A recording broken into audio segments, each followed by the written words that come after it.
तर पहिला प्रश्न की भीमा कोरेगाव इथे एका व्यक्तीचा मृत्यू झाला, तो व्यक्ती नांदेडची अशी अफवा, काय नेमकी सत्यता आहे? इथे मी सांगायला इच्छुक आहे की हे चुकीची माहिती आहे.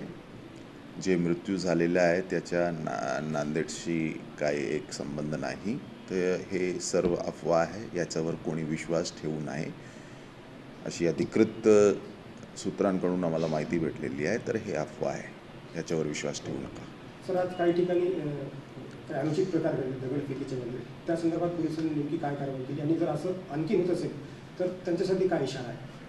हे बघा, आज जे भीमा कोरेगाव जी घटना घडलेली आहे त्याच्या निषेधार्थ काही दलित संघटनाकडून मोर्चा काढण्यात आला होता. त्यांची जे निवेदन होतं ते जिल्हाधिकारी महोदयांना देण्यात आलेलं आहे. तसेच जे काही मागणी आहे ते वरपर्यंत प्रशासनपर्यंत पोहोचवण्यात येणार आहे. या दरम्यान काही मार्केट्समध्ये काही प्रयत्न झाले होते जबरदस्ती दुकानांना बंद करण्याचे.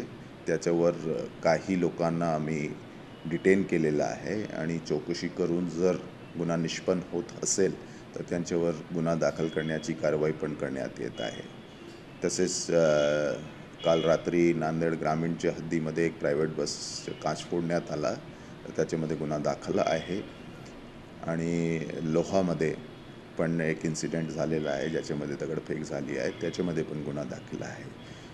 कायदेशीर कारवाई करण्यात येणार आहे आणि जे काही दोषी आहेत त्यांना कोणाला सोडण्यात येणार नाही आहे. जे कायदा हातात घेतील त्याच्यासाठी काय इशारा? हे बघा, पोलीस अधीक्षक होण्याच्या नात्याने मी सर्वांना सांगतो की हा आपला लोकतंत्र आहे. सर्व समाजाचे आपले हक्क आहे. एक समाजाची भावना दुसऱ्या समाजावर मांडता येत नाही. सर्वांची जे भावना आहे त्याचा सन्मान होण्याची गरज आहे.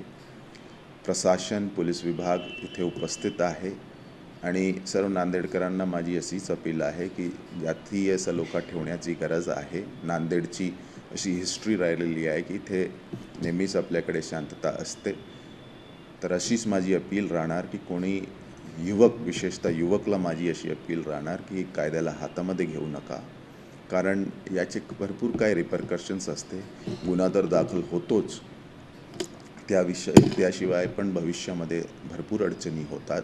तर विशेषतः सर्व युवकांना कोणतीही अफवावर विश्वास करू नका आणि कोणताही कायदा हातामध्ये घेऊ नका असं माझ्या सर्वांना आग्रह आहे आणि विश्वास आहे की आपण शांतता ठेवणार.